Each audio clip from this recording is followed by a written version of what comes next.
Now for global business updates, Rotus Oddiri joins us. Good morning, Rotus. Good morning, Doctor. Good morning, Rufai. Good morning to all our viewers out there. We're just going to start, ignore this pineapple. This is just a representation of higher food prices in Nigeria. This thing used to cost about 500 naira. And do you want to guess how much it costs now? It's about 1,005, going up to almost 2,000. 2,000, yeah. And this is not even the jumbo size. It's so you can't even, eating healthy now is a challenge. But let's start regionally.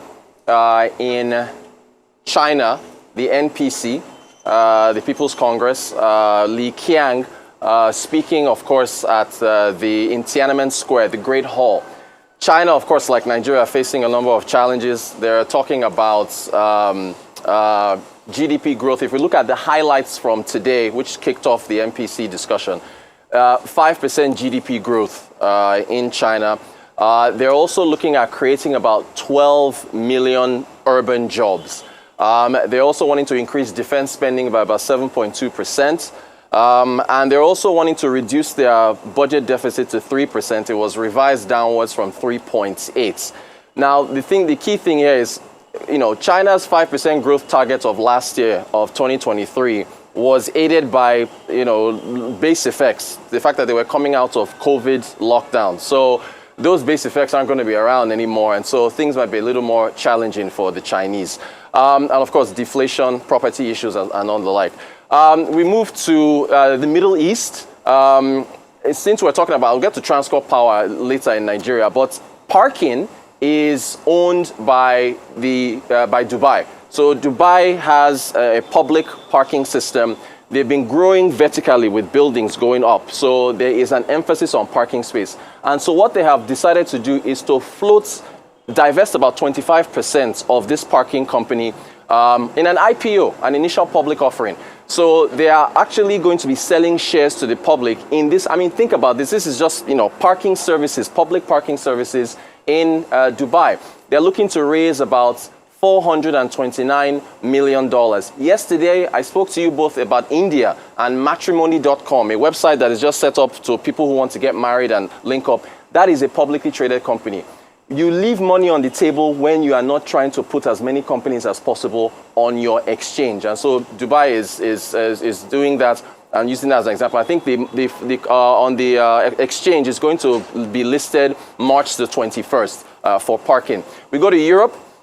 Apple has been hit with a 1.8 billion euro fine from the European Commission. This is with respect to the App Store and competition, basically an antitrust fine saying that Apple illegally held back competition. Spotify was the one that brought this complaint in 2019. They've been investigating. Here is Margaret Vestager, who of course is Executive Vice President at the EU.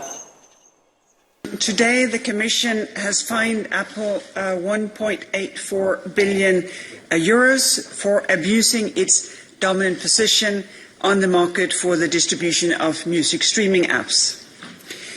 Apple did so by restricting app developers' ability to inform users of Apple devices about alternative, cheaper options to purchase music available on the internet outside of the Apple ecosystem. This is illegal, and it has impacted millions of European consumers. They were not able to make a free choice as to where, how, and at what prices to buy music streaming subscriptions.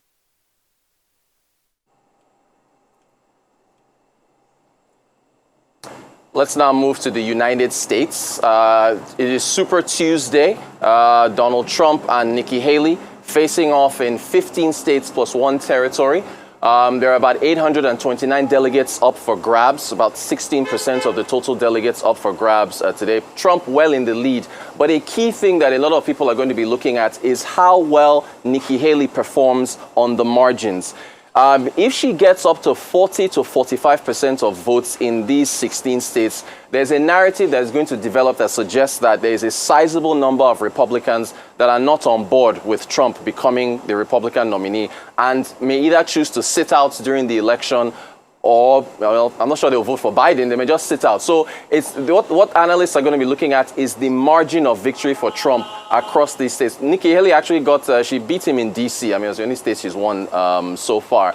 Only 2,000 people voted there, but she got a sizable amount of the votes there. So we will look at the margins. Still in the United States, Jerome Powell is going to be testifying in semi-annual testimony on Capitol Hill.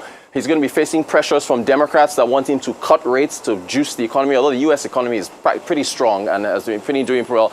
Republicans, of course, also have their own demands from Powell. So it's a very tough time for him to remain independent in an election year. So he's going to be testifying today and tomorrow. That's the United States. We come to Nigeria. And I think Doctor already mentioned this. The IMF just published its Article 4, 2024 Article 4 mission to Nigeria.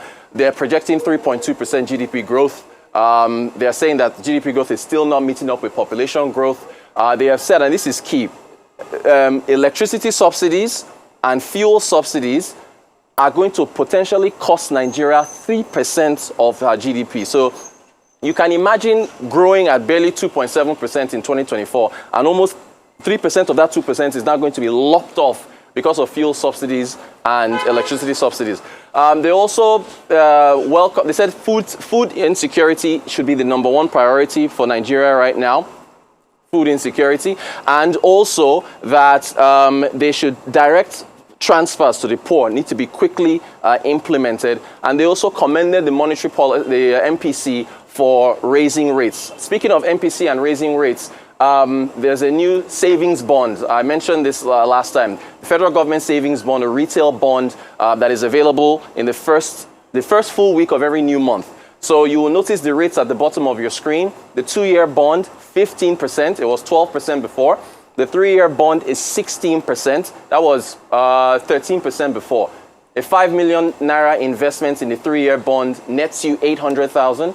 And over about 3 to 4 months, you get coupon payments of 200,000 that are divided. So it's a reason to invest. Finally, Transcorp did rise by Transcorp Power, did rise by 10% in trading on its first day on the NGX. Here is Tony Elumelu, the chair of the Transcorp Group. I'm happy to be part of the historic moment, a moment that we are listing Transcorp PLC, market capitalization of 1.8 trillion. This was a company in 2013, when we started, we had generating capacity of 160 megawatts. Today, we have over 700 megawatts capacity. Our installed capacity is 972 megawatts. So the upside is wonderful, but why is this so a great moment for me? Great moment because this was a company that was not doing well. We took over the company, we turned around the company, we took it to where it is today, and taking it to the level where it's been listed. Within the Transcorp Group, we have 3 companies that are listed on the exchange, and the 3 companies have combined market capitalization of 3.4 trillion. We believe in creating value for all stakeholders. We know that access to electricity is so critical for the development of Nigeria. We don't invest just to make money. We invest to make money, but in line with our philosophy of African capitalism, to make money in a way that everyone is touched. Access to electricity is so critical for the development of Nigeria. Access to electricity is critical for poverty eradication. Access to electricity is critical for job creation. And access to electricity is critical for empowering our small and medium-scale enterprises who help to fire and economies. So we are living a life of improving lives and transforming societies. I'm happy for this event.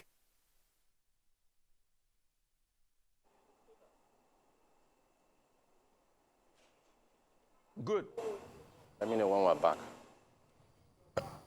Hello, Rotus. Can you hear us? Okay. That's Hello, all right. Rotus. I think you should just get on with your comment. I think Rotus cannot hear us. Okay. Well, it's unfortunate that he can't hear us. But, the MPC meeting, that's the National People's Congress meeting in China. Some of those projections that Premier Li Qiang read out, some economists have said, well, it's ambitious. But what do nations do other than to have ambition and fix targets? But the problem here is that China has very serious economic problems that it has been dealing with. Despite the fact that growth in 2023, GDP growth was 5.2%. Now they're saying, well, the expectation is about 5%. In some other commentaries, maybe 5.5%. But they have to manage fiscal deficit. They have to deal with issues in the real estate sector. They have to make the fiscal policy more proactive. These are some of the objectives that the Premier read out at the People's Congress. But they also have to deal with deflation. They have to deal, even more importantly, with an aging population, which is the major problem that they have. But the big question, with all the objectives and the measures, they want to issue ultra-long special bonds, issue bonds also at the local level, and then also make manufacturing sector more attractive, for investment. Those are the list of the objectives that he spelled out. The question is, the recovery process for China, are we going to see a more positive outlook in the year 2024?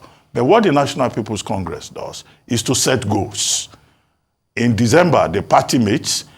After that, there is meeting at the local government level, and then finally, the National People's Congress will come and set the goals. What you see here, is a country that sets objective.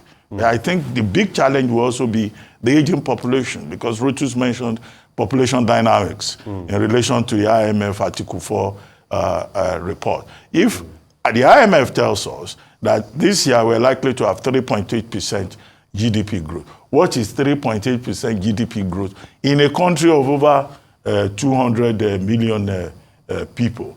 But as for the details, you could see that, that report was based on meetings with Nigerian officials, the direct cash transfer, which Mr. Edun has been talking about in terms of their plans for it. Food security, of course, which is the major problem that all of us are facing. Rotus came with pineapple. I hope that pineapple, we will bring it to the office later so that we can do justice to it. Yes. I hope Rotus is back and he's hearing me. Rotus is back. Okay, Rotus, if you can hear me.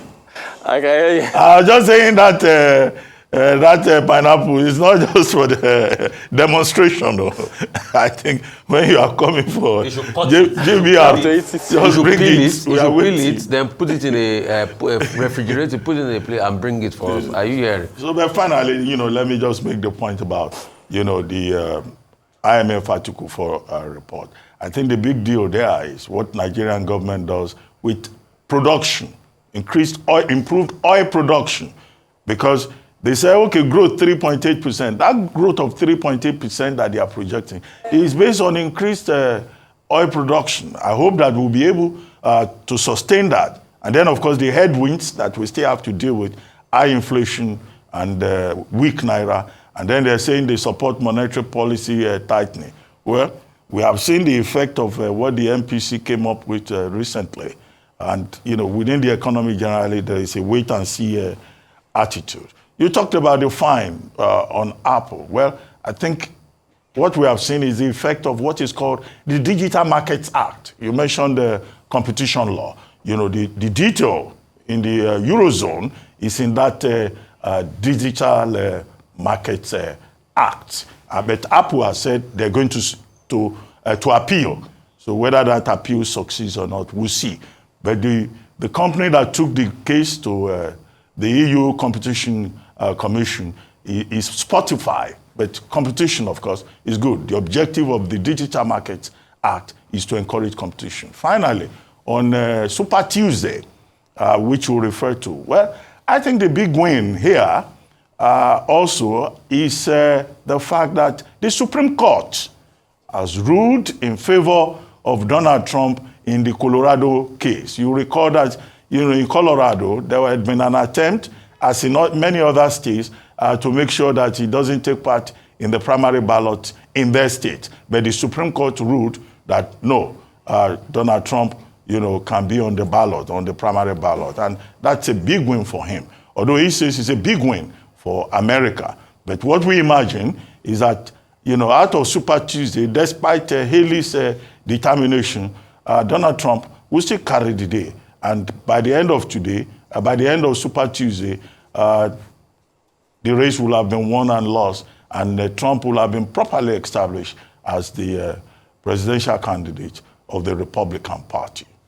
I mean, it has to be said that, yes, Donald Trump might have won that Supreme Court victory, but one part I'd like to read is the dissenting part. Yes, it was a unanimous decision, but there was another dissent being written, by Sonia Sotomayor and Ketanji Brown, where they expressed very strong concerns, because of the political atmosphere, that the court has deliberately, shelved this off. I think the unanimity we saw was just by the Supreme Court not to be able to heat up the political temperature in America as it is, because that decision, if he had gone against Trump, would have divided America a great deal. So, I mean, that's about Trump. But obviously, I had always said here that he was going to be the, presumptive nominee in no time. Super Tuesday would definitely confirm it. I don't see Haley coming back from this.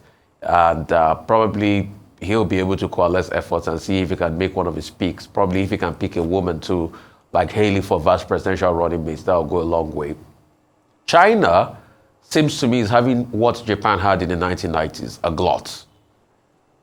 Since China joined World Trade Organization in the early 2000s, growth has been astronomical, but now they're beginning to feel the pinch, occasioned by many events in the real estate sector, Evergrande, and also occasioned by their crackdown on, on their big business people.